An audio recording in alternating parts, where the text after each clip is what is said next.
ഓഫീസിലേക്കും സ്കൂളിലേക്കൊക്കെ കൊണ്ടുപോകാനുള്ള lunch box റെസിപ്പിയാണ് ഇന്ന് ഞാനിവിടെ കാണിക്കുന്നത്. വളരെ പെട്ടെന്ന് ഉണ്ടാക്കാൻ പറ്റിയ കുറച്ച് ഇൻഗ്രീഡിയൻസ് മാത്രം വെച്ചിട്ടുള്ളൊരു റൈസാണ്. ഇതിന് വേണ്ടിയിട്ട് ഞാൻ 2-3 മുട്ട ഇതുപോലെ പൊട്ടിച്ച് വെച്ച് അതിലേക്ക് കുറച്ച് ഉപ്പും കുരുമുളകും കൂടി ആഡ് ചെയ്ത് ബീറ്റ് ചെയ്ത് നമുക്കൊരു സൈഡിലേക്ക് മാറ്റി വെക്കാം. ഇനി ഒരു പാനിലേക്ക് കുറച്ച് എണ്ണ ഒഴിച്ചിട്ട് നന്നായിട്ട് ചെറുതാക്കി അരിഞ്ഞ് ഒരു സവാള ഇട്ട് കൊടുക്കുക. ഇതിലേക്ക് ചെറുതാക്കി അരിഞ്ഞ് ജിഞ്ചർ ഗാർലിക്കും കൂടെ വളരെ കുറച്ച് മതി കേട്ടോ. എല്ലാം കൂടെ കൂടി നമുക്കൊന്ന് വഴറ്റിയെടുക്കണം. പിന്നെ ഇതിലേക്ക് ഞാൻ കുറച്ച് പച്ചമുളക് ആഡ് ചെയ്തിട്ടുണ്ട്, വട്ടത്തിലരിഞ്ഞത്.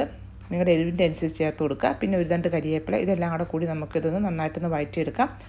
ഈ ഉള്ളിയൊക്കെ നന്നായിട്ട് വെന്ത് വന്നാൽ മതി കേട്ടോ. ഇവിടെ ഇതെല്ലാം വെന്ത് വന്നിട്ടുണ്ട്. ഈ സമയം നമുക്കിതിലേക്ക് ആവശ്യത്തിന് ഉപ്പും കൂടെ ചേർത്ത് കൊടുക്കാം. പിന്നെ കുറച്ച് ക്യാരറ്റ്, അതും ചെറുതാക്കി കുത്തിയരിഞ്ഞാണ്. ക്യാരറ്റും കൂടെ ചേർത്ത് കൊടുത്തിട്ട് അധികം സമയം ഒന്ന് വാറ്റിനൊഴിച്ച്, ക്യാരറ്റ് അധികം വെന്ത് പോകണ്ട കേട്ടോ. പിന്നെ ക്യാരറ്റ് ഒന്ന് വാടി വരുമ്പോൾ അതിലേക്ക് ചെറുതാക്കി അരിഞ്ഞ് തക്കാളിയും കൂടി ഇട്ട് കൊടുക്കാം. ഇതെല്ലാം കൂടെ കൂടി ഒന്ന് വെന്ത് വരുമ്പോഴേക്കും നമുക്ക് നേരത്തെ ബീറ്റ് ചെയ്ത് വെച്ച മുട്ട ആഡ് ചെയ്ത് കൊടുക്കാം. പക്ഷേ ഇതിന് മുമ്പ് കുറച്ച് മസാലപ്പൊടി ആഡ് ചെയ്യാൻ കേട്ടോ, ഞാൻ മറന്നു പോയതാണ്. അപ്പോൾ നിങ്ങൾ മസാല ആഡ് ചെയ്യുമ്പോഴത്തേനും മുട്ട ഒഴിക്കുന്നതിന് മുമ്പ് മസാലപ്പൊടി ആഡ് ചെയ്യണം കേട്ടോ.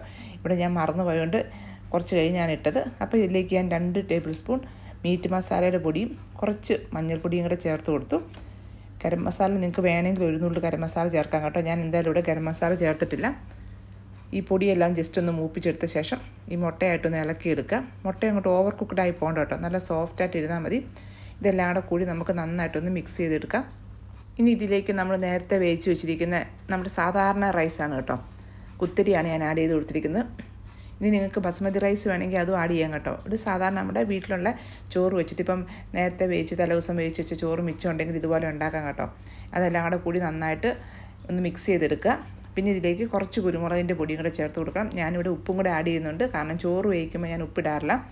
അപ്പം ചോറിന് ആവശ്യത്തിനുള്ള ഉപ്പും കൂടെ ചേർത്ത് കൊടുത്തിട്ട് എല്ലാം കൂടെ കൂടി നന്നായിട്ടൊന്ന് മിക്സ് ചെയ്ത ശേഷം നമുക്കിതൊന്ന് മൂടി വെച്ച് 2 മിനിറ്റ് നേരം ഒന്ന് വെക്കണം. അത് റൈസ് ഓവർ കുക്ക്ഡാണെങ്കിൽ അങ്ങനെ ചെയ്യേണ്ട കേട്ടോ, നന്നായിട്ടൊന്ന് ഇളക്കിയെടുത്താൽ മതിയാവും. ഇപ്പോൾ 2 മിനിറ്റ് ഞാൻ ആവി കയറ്റി എടുത്തിട്ടുണ്ട്. ഇത് നന്നായിട്ടൊന്ന് ഇളക്കി മിക്സ് ചെയ്ത ശേഷം നമുക്കിതിലേക്ക് വേണമെങ്കിൽ സ്പ്രിംഗ് ഒനിയനോ ക്യാപ്സിക്കം ചെറുതാക്കി അരിഞ്ഞത് എന്ത് വേണമെങ്കിലും ചേർക്കാം കേട്ടോ.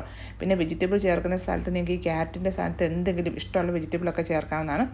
ഞാനിവിടെ സ്പ്രിംഗ് ഒനിയനിൻ്റെ വൈറ്റും പിന്നെ കുറച്ച് മല്ലിയിലയും കൂടെ ചേർത്തിട്ട് ഇതൊന്ന് സ്റ്റൗ ഓഫ് ചെയ്ത ശേഷം ഒന്ന് മൂടി വെച്ചു. അപ്പം നമ്മുടെ ഈസി ആയിട്ടുള്ള എന്നാൽ ഒരു തട്ടിക്കൂട്ടാണ് കേട്ടോ, ഒരു റൈസ് ഇവിടെ റെഡി ആയിട്ടുണ്ട്. അപ്പം നിങ്ങൾ ഇതുപോലെ ഒന്ന് ഉണ്ടാക്കി നോക്കണം. ഓഫീസിലും പിള്ളേർക്ക് സ്കൂളിലും ഒക്കെ കൊണ്ടുപോകാനായിട്ട് സമയമില്ലാത്തപ്പോഴും കറി ഉണ്ടാക്കാൻ സമയമില്ലാതെ വരുന്ന അവസരത്തിലൊക്കെ നിങ്ങൾ ഇതുപോലത്തെ ഒരു റൈസ് ഉണ്ടാക്കി കൊടുക്കുകയാണെങ്കിൽ എളുപ്പമല്ലേ, പിള്ളേരും കഴിക്കും. എഗ് റൈസ് എന്നൊക്കെ പറയാം. അപ്പോൾ നിങ്ങൾക്ക് ഈ റെസിപ്പി ഇഷ്ടമായെങ്കിൽ മറ്റുള്ളവർക്ക് ഒന്ന് ഷെയർ ചെയ്ത് കൊടുക്കണേ.